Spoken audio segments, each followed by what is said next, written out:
First two games you guys played against Philadelphia this year, fast break scoring on their end, I think was kind of the difference maker. What improvements do you feel like the transition defense has made since those games, and how much of a focal point do you think that area will be tonight? Well, it's a main piece for us. We got to get back, set our defense. Obviously, it starts with our offense, though. Transition defense really starts with your offense. So making shots helps. Not turning it over helps. Having urgency to sprint back and load and crowd, it helps. So we got to do it all tonight. We got to run good offense. We got to have urgency back. We got to show a crowd. We've done it. Obviously, in the Milwaukee game, a similar approach. Nothing changes tonight. I expect the same effort. Thank you. Let's go to Richard and then Rick. Hi, Coach Borrego, Richard Walker, CarolinaSportsHub.com. Obviously, PJ has been ruled out and Terry is questionable. Where is your lineup, and what will happen if Terry's not able to play tonight, and who's filling in for PJ? Yeah, LaMelo starts tonight and Miles starts tonight. And Terry's still out? Terry's out. Okay.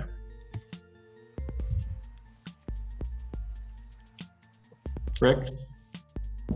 Hey, JB, Elias Sports Bureau just mentioned that one of the two Sixers games this season, you had you guys had the highest assist percentage in the entire league this season.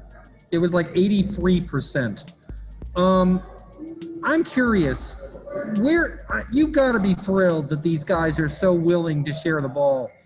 Is there ever a time when you think, oh boy, they're too quick to pass, that was an open shot that I wish they hadn't taken? Where in your mind is that line? Yeah, there's been a couple of those, Rick, but in general, no. You know, we're really, to your original thought and question was, I'm thrilled with the way these guys are playing offensively. I mean, if the season ended today, Rick, we set an NBA record in the history of the NBA with assist percentage where it's at today. And I expect that to continue. So our guys have bought in. I love the way they're playing. We move it as well as anybody in this league. It's an unselfish group.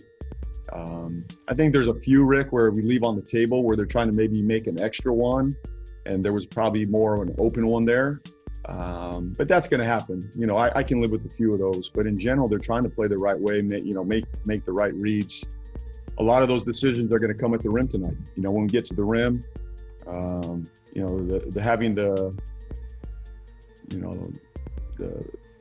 making the right decision against the big at the rim tonight is going to be important against Philly. So, they're big down there. They're big. They're long. They're physical. We're going to have to make the kick out read, and then from there, making the right decision to drive it, pass it, or move it again. So, I'm thrilled, Rick. I love the way the ball's moving. Really proud of the guys, how they bought into this. Do you anticipate Caleb playing a bunch of four tonight? Caleb's going to play more minutes than he saw last game. And it may come at the 4, may come at the 3. It just depends. With Gordon out there, I'd probably call him the 4. Yeah, I got it. In our system, I don't see him as the traditional 4, but he has to, I have to give him a number for our offensive sets and system. But, I think he could get some minutes, and Cody could get some minutes as well tonight as well. Thank you. Yes, sir. Let's go to Rod and then Richie. Hey, JB, you guys this year have had a couple of injuries, obviously, with Cody and now Terry and PJ. Just wondering, as a coach, just what kind of challenges has it been for you to kind of just juggle the lineups to kind of figure out, who's playing where and stuff like that with injuries and stuff that you have to deal with? Yeah, it's Rod, it's a challenge every year, and these injuries somehow they creep into everybody's program, but. Look, I trust the guys on that bench. I trust this group. And just like the other night against Miami, we didn't miss a beat. We just kept playing.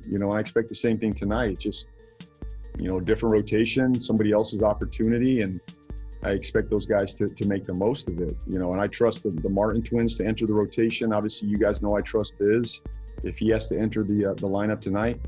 I think all our guys up and down the line have – we've shown trust and belief in them all season.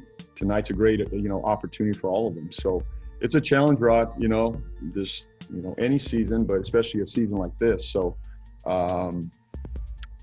it's a great opportunity for someone else to step up. Hey, JB, this is Richie of BuzzBeat. In the last handful of games, you guys have been rebounding the ball, just based off the statistics, a little bit better on the defensive side of the court. Two-part question here. Number one, how much of that is due to Cody Zeller being back? And then number two, just generally speaking, is there any kind of correlation in your eyes between perimeter defense and then also defensive rebounding? Well, defensive rebound, it really said the more you can stay out of rotations, Richie, and stay in front of the ball, the better. And for us, we have to scramble defensively. It's tough on us. We have to really move our defense. In our pick and roll, we scramble a lot. In the post, we scramble a lot. It's just the nature of our personnel. So that leaves you vulnerable on the board. When you're in scramble rotations, as you know, it's a bear. A lot of times your smalls are on bigs or your guys out of position and they have the advantage, and that's all it takes. The more you can stay out of rotations, that helps. And our switching defense can do that at times as long as we're not getting beat. So it does start on the ball, Richie. I think a lot of your perimeter defense really sets the tone for your defensive rebounding, because if you're not, bigs don't have to go to help, you're going to be a better defensive rebounding team in general. And I think we've done that the last couple of games. We've stayed out of rotations for the most part. Milwaukee, probably a little bit. We were scrambling, we were switching a lot against Miami. I think we were in front of Miami quite a bit. That helped us. I don't know what to make of the Zeller numbers yet. I don't have an answer there. I think Biz is as equal a rebounder as Cody. I don't see him as more of an exceptional rebounder than Biz. But I get it. I think maybe defensively we're just more active or more in front of the ball, and we've really emphasized it. We continue to emphasize it, Richie. Every practice, every game, I feel like I'm an old, high school coach on these box out drills. I never thought in the NBA I'd have to do box out drills. In San Antonio, we just left it up to 21 to go get them all the rebounds. For us, we don't have that, but hopefully that answered your question. Yep. Thank you. Okay. Let's go to Danny and wrap up with Will. Coach Danny Thompson with the three-point conversion. The lineup's a little bit different than you had the first time against Philadelphia. And Ben Simmons, of course, is probably the biggest point guard in the league. With Miles being in the starting lineup tonight, does that change your defensive philosophy on who guards Ben Simmons, or it's just business as usual?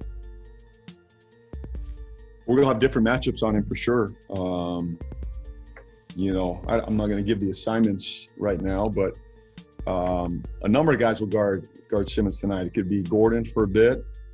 You got Miles out there. Obviously, we've used PG on him in the past. I wouldn't be surprised to see a Martin twin out there on him. It's going to take a full-out effort on these guys tonight. We're going to be mixing up our coverages on Embiid, different matchups on him. Same thing on Simmons. We're going to throw different bodies at these guys, fresh bodies, different looks. We need length, we need athleticism, we need pressure. So just because we start in one coverage or have one matchup on him, it's gonna change throughout the game. So let's wrap up with Will. Hey, JB, when you're doing your radio interviews and your TV interviews and these things, do you notice a difference in the tenor of the questions right now? Like, do you feel that there's more excitement around your team right now when you guys are playing well? Have you had any fan interaction that would, kind of show you that as well? Well, that's a good one. I miss the fans, first of all. I don't have a pulse on what the fans are feeling. You probably do. I really don't. I don't read a lot. I don't listen to a lot. I just try to stay focused on the group. I would say if they were in the arena, I'd feel a different sense probably. There's nobody there. I'm cheering alone out there. So the tone of the questions feel different. I do feel organizationally, I do feel in the city, the feedback I get from throughout the league, people I trust, people within the city, that there's real hope here. There's real optimism. And it's taken a bit to get here, but I'm proud of our guys. We've laid a foundation. Last year was not an easy year. It was not easy, but the fruits of our labor are here. We got a long way to go. We're just cracking the surface of where we want to go and what we want to be. But I hope there is a lot of optimism, and I hope you feel that too. We should be. The people out there should, our fans the city should be thrilled with this team. And we're just scratching the surface. We got a long way to go, but we're busting it. We play as hard as anybody. We move the ball. We share the ball. We're competing defensively. Our transition is at a high level right now, and we're in every single game. I trust our team. When we get to those last 5 minutes, I trust our group. We've been one of the best clutch teams, so our fans should find a lot of excitement in that, and I hope they do.